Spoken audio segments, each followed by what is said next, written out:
عما كانوا يعملون، عما اس کے بارے میں جو کانوا یعملون وہ کرتے تھے۔ سورۃ الحجر آیت 93 about what they used to do، جو وہ دنیا میں برے کام کرتے تھے اس کے بارے میں پوچھ گچھ ہوگی، سوال کیا جائے گا تاکہ اسی کے مطابق پھر سزا دی جائے۔ یہاں یعملون کا لفظ ہے کہ ان کے عمل کے حساب سے، یعنی جو انہوں نے کیا وہ اس کے رسپانسیبل ہیں۔ اس کا مطلب یہ نہیں کہ جو وہ سازشیں کرتے رہے یا جو ان کے خیالات پلاننگز دین کے خلاف تھیں، رب کی اطاعت کے خلاف تھیں، تو اس کا حساب نہیں ہوگا یعملون کہ صرف اعمال کا حساب ہو، ایسا نہیں ہے، کیونکہ دل کے خیالات دل کا عمل ہے، ذہن کی سازشیں ذہن کا عمل ہے، اور زبان کی حرکت زبان کا عمل ہے۔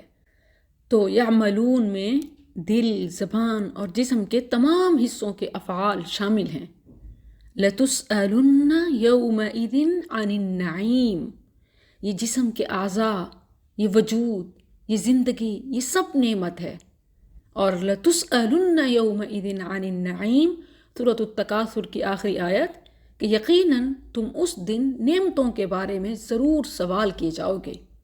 اور صافات 22 میں وَقِفُوهُمْ إِنَّهُمْ مَسْئُولُونَ، کہ انہیں ٹھہراؤ بے شک یہ سوال کیے جانے والے ہیں۔ سورۃ الغاشیہ کا آخر إِنَّ إِلَيْنَا إِيَابَهُمْ ثُمَّ إِنَّ عَلَيْنَا حِسَابَهُمْ، کہ ہماری ہی طرف لوٹ کر آنا ہے اور بے شک ہمارے ہی ذمے ان کا حساب ہے۔ تو صرف اعمال یعنی افعال کا حساب نہیں کہ جو کرتے رہے پریکٹیکلی اس کا حساب ہوگا اور خیالات اور سازشوں اور پلاننگز مستثنا ہیں، نہیں، بلکہ جسم کے ہر جز کا، ہر حصے کا عمل شامل ہے۔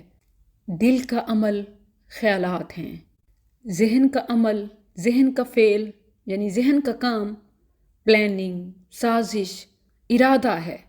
لَتُسْأَلُنَّ يَوْمَئِذٍ عَنِ النَّعِيمِ، ہر نعمت کا سوال ہونا ہے اس کی کیپیسٹی کے حساب سے، کہ اپنی کیپیسٹی میں اس نے جو کام کیا اس کے لیے وہ جواب دہ ہے۔